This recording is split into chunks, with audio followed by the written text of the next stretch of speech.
뭐 아파트도 똑같이 지식산업센터도요.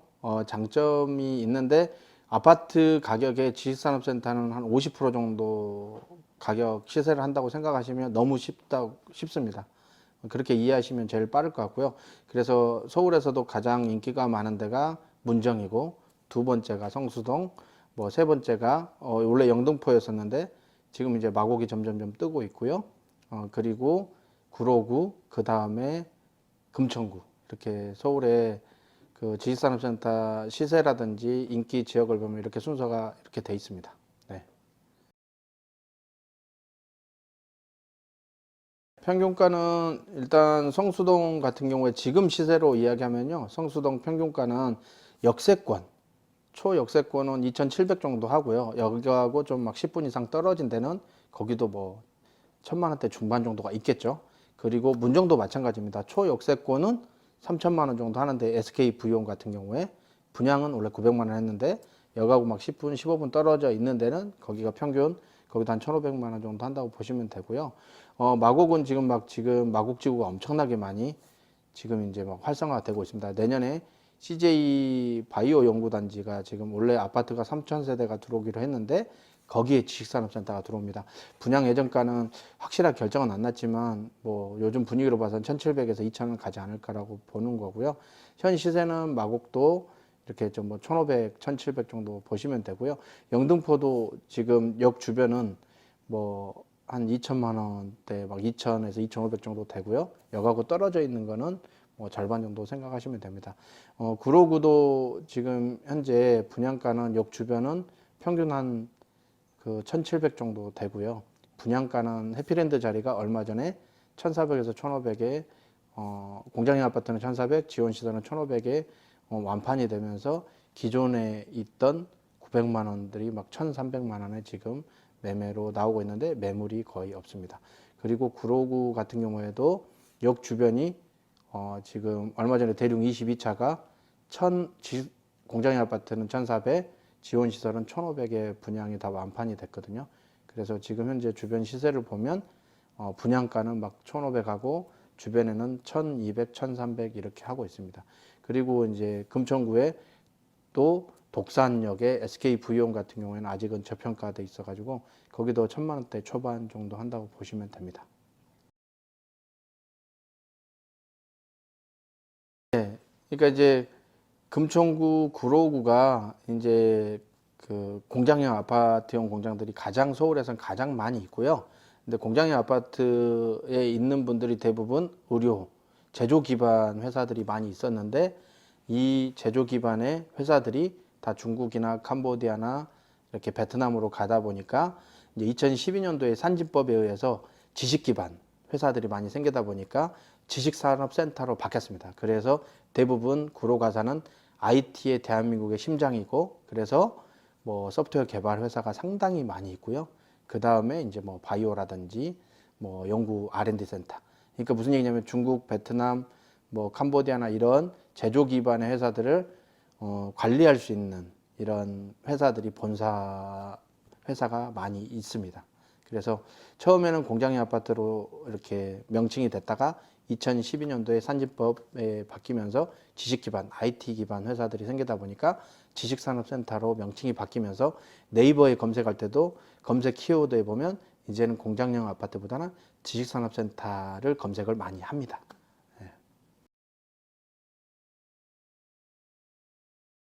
지식산업센터는 대출의 규제가 없는 이유가 첫 번째가 뭐가 있냐면요. 어떻게 보면 이 지식산업센터에 대한 혜택들을 많이 줬습니다. 왜 줬냐면 대한민국의 심장은 금천구 구로구의 기업이 15,000개가 있습니다. 고용 창출을 15만 명 하고 있는데요. 어떻게 보면 그 제조 기반이나 이렇게 사업을 하시는 대표님들이 사옥을 저렴하게 사서 이용하라는 부분도 있고 그 부분에 대해서 아파트는 대부분 대출이 60%, 심지어는 50%뭐 대출이 뭐 대출 상한제가 있으면 대출이 안 되는 경우도 있잖아요. 서울 지역에. 근데 지식산업센터는 대부분 80%를 대출을 해줍니다. 해주는 이유는 이제 어떻게 보면 고용 창출도 되고 이 사무실을 이용해서 또 고용 창출 또 회사가 성장하면 또 글로벌로 나갈 수 있고 여러 가지 혜택들을 나라에서 주기 때문에 현재로서는 대출 규제는 IMF 이후에도 거의 없었고 이율은 좀 IMF 이후에 좀 비쌌지만 점점점 떨어져서 지금은 2%대 초반에서 중반, 후반인데요. 이제 금리가 조금씩 이제 미국 금리가 올라가다 보니까 조금씩 올라가고 있습니다. 전매 제한은 지금 현재로서는 국회에 발의돼 가지고 아마 올해 말 아니면 내년에 이제 전매 제한이 될 수도 있는데 아직 확정된 건 아니다 보니까 전매 제한이 되더라도 등록 취득해서 실사용하거나 아니면 그 산당공에 사업 개시 신고를 하고 임대를 합법적으로 할 수는 있는데 그 전 단계들이 좀 힘듭니다. 그래서 대부분 전매 제한이 걸린다고 하면 임대업 하시는 분들은 공장형 아파트를 사는 게 아니라 그 공장형 아파트에 있는 또 지원시설이라는 게 있습니다. 지원시설은 산업단지 공단에 그 사업 개시 신고를 할 필요 없이 바로 임대가 가능하기 때문에 만약에 임대업을 하려고 하시는 분은 지원시설을 분양을 받는 거고 나는 직접 사업을 해가지고 이렇게 직원도 뽑고 사업을 해야 되겠다고 하면 공장형 아파트. 근데 공장형 아파트가 용적률이 예를 들어서 10,000평이라고 하면 7,000평 정도는 그 공장형 아파트로 이렇게 허가를 내주고요. 30%, 그러니까 근린상가하고 지원시설 30% 용적률은 이렇게 내주기 때문에 지원시설의 인기도 많이 있습니다. 임대업 하시는 분들이 많이 계시기 때문에. 그래서 공장형 아파트하고 지원시설, 근린상가를 잘 선택해야 됩니다.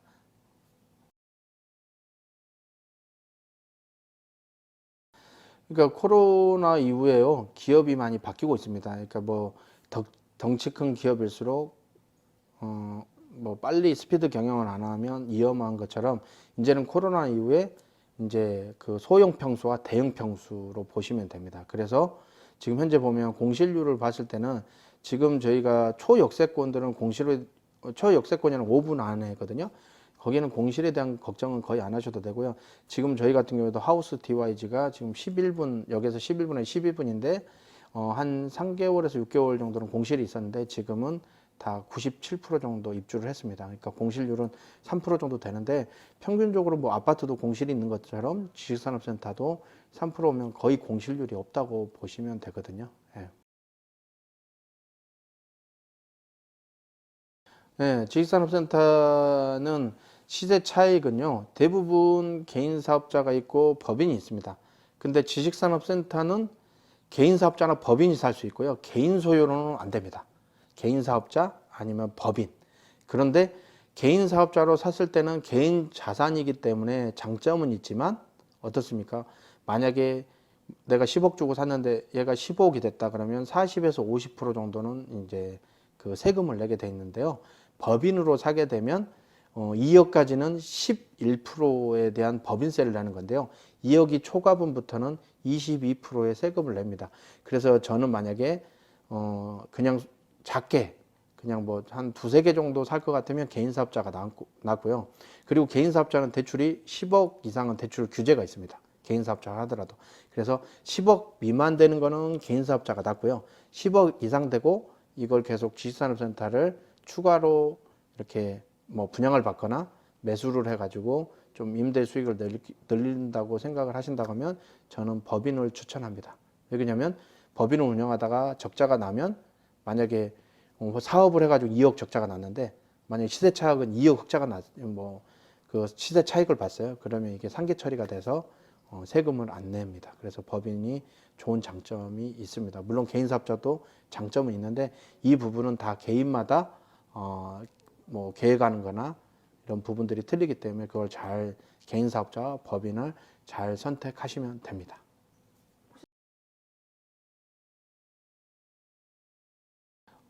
의무적으로 보유기간은 없는데요. 만약에 이제 이런 경우는 있습니다. 내가 사업을 분양을 받을 때, 최초 분양을 받을 때, 등록세 취득세가 4.6%인데요. 자기가 직접 쓰면서 사업을 하게 되면 2.3%를 냅니다. 그러니까 등록세 취득세를 어떻게 보면 50% 이렇게 할인받는 거거든요. 그러니까 쉽게 이야기하면 10억짜리를 샀다. 그러면 4,600만 원에 등록세 취득세를 내야 되는데 2,300만 원을 내는 겁니다. 그래서 5년 동안 이렇게 의무적으로 자기가 자가 사용을 하게 되면 이 등록세 취득세 혜택이 되기 때문에 5년 동안 쓸 계획이 있다 그러면 분양을 받아서 쓰게 되면 그런 혜택들이 있습니다. 근데 그게 아니라 나는 그냥 바로 임대를 해야 되겠다 그러면 등록세 취득세를 내고 이렇게 진행하시면 뭐 그거에 대해서 막 무조건 뭐 5년 보여야 된다 이런 건 아닙니다.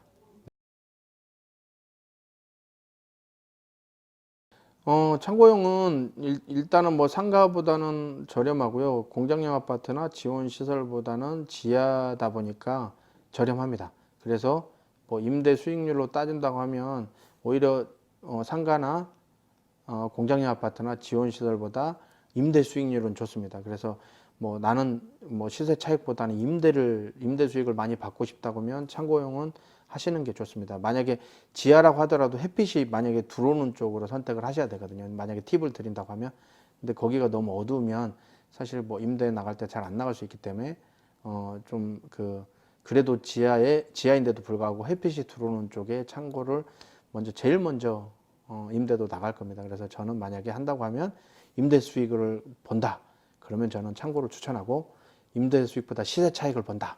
그러면은 저는 뭐 임대가 편한 지원 시설 첫 번째, 두 번째는 공장형 아파트, 상가 세 번째 상가는 좀 추천하지는 않습니다. 왜냐하면 이제 고령화 저출산에 우리나라가 제가 알기로는 일본의 3배 정도 창업하시는 분들이 많고요.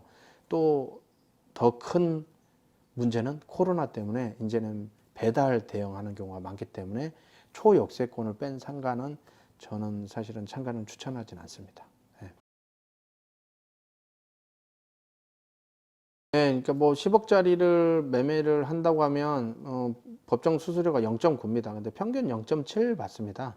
그러니까 얼마 전에 이제 지금 다 언론사들이 뭐 부동산 수수료 반가격 하겠다. 그러니까 어쨌거나 지금 아직 거의 확정돼서 나왔지만 지금 현재 뭐 거래되는 걸 보면 10억짜리다 그러면 0.9라고 하면 수수료는 얼마일까요? 뭐 0.9니까 10억에 0.9면 900만 원인가요? 예. 900만 원인데 통상 700만 원 받습니다. 그게 이제 뭐 매매든 어쨌거나 매매든 임대든 법정 수수료는 0.9인데 평균 0.7을 받는데요. 이제 그 0.9를 0.45로 하겠다. 그리고 이제 뭐 금액에 따라서 좀 차등으로 좀 적용하겠다 이런 부분이 있는데 그 부분은 이제 정확한 표 네이버에 제가 찾아서 표를 이렇게 이미지로 띄워서 드리면 아마 빨리 이해하기 쉬울 것 같습니다. 그게 이제 얼마 전에 이제 바뀌게 돼서 지금 공인중개사 협회에서 막 데모하고 지금 난리거든요. 예, 그래서 아직 뭐 확실하게 확정된 건 아니다 보니까 확정되면 추후에 또 이 부분들을 한번 이미지로 띄워서 공지를 해드리겠습니다. 어려운 질문이죠. 향후 5년 뒤를 봤을 때는요, 저는 항상 그 생각을 해요. 항상 역사는 반복하거든요. 그래서 역사를 모르는 나라는 망하고 미래의 꿈을 꾸지 않는 나라는 망한다. 근데 저는 미래의 꿈을 꾸기 때문에 부동산을 투자를 하거든요. 그 왜 투자를 하냐? 냉정하게 보더라도 당군 이래 땅값은 계속 올랐고요. 그다음에 건축비 올랐고요. 인건비 올랐고요. 건축 자재는 올랐습니다. 그러면 이것만 보더라도 떨어지지는 않겠다. 계속 오를 거라고 보거든요. 그래서 저는 IMF 이후에 20년 데이터까지 조사를 해봤는데 대륙 테크노타운 1차가 98년도에 분양을 했거든요. 275만 원에 분양했는데 지금은 제가 알기로는 650에서 700에 매매가 되고 있습니다. 근데 여가고는 막 14분, 15분 떨어져 있는데 그게 IMF 이후니까 98년도니까 엄청나게 세월이 많이 지났죠.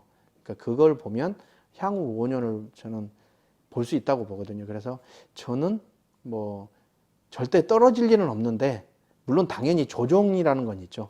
근데 내가 무릎에 사서 주식도 무릎에 사서 어깨에 파는 것처럼 부동산도 무릎에 사서 어깨에 팔아야 되는데 이게 어깨인지 꼭지인지를 모르지만 어쨌거나 과거 20 몇 년 조사를 해보면 조정하고 다시 올라가고 조정하고 올라가서 결론은 you never give up. 당신 절대 포기하지 말고 버티는 사람이 결론은 승자가 되더라고요. 그래서 제가 왜 5년 뒤에를 이렇게 자신 있게 이야기하냐면 저도 5년 전에 공장의 아파트를 7억 주고 팔았는데 지금 12억 하거든요. 그래서 제가 원칙이 공장의 아파트 어차피 사면 등록 취득하면 10억짜리 사면요. 등록 취득하면 얼마예요? 4.6이면 4,600만 원 세금을 내야 됩니다. 그럼 이거 뭐예요? 나라는 투자 전혀 안 하고 동업하는 겁니다. 나라하고. 그 다음에 은행에서 대출해 주면 은행은 지주산업센터에다가 담보 잡아서 원금 보장받고 이자를 가져갑니다. 그렇게 보면 제일 리스크가 작은 게 국가고 두 번째 작은 게 은행이고 접니다. 그런데 하는 이유는 그 정도로 그래도 리스크가 작기 때문에 저는 5년 후도 긍정적으로 봅니다. 예. 뭐 퍼센트 함부로 뭐 10% 20% 온다 이런 얘기는 못 하고요. 어쨌거나 원금 그러니까 제가 떨어지진 않겠다. 사람 기대치가 그러잖아요. 10% 오를 건데 가지고 15% 오르면 너무 기분이 좋은데 뭐 예를 들어서 향후 5년 뒤에 뭐 20% 오를 거야 했는데 10% 오르면 고객님들은 또 실망하거든요. 그래서 저는 떨어지진 않고 꾸준하게 오를 거라고 믿습니다. 네. 저희 이제 담당 직원이 받으면 저희가 설문을 통해서 상담 예약을 잡고 이렇게 제가 직접 사고 이렇게 매도한다고 생각하고 내가 그런 마음으로 이렇게 상담을 해드리겠습니다.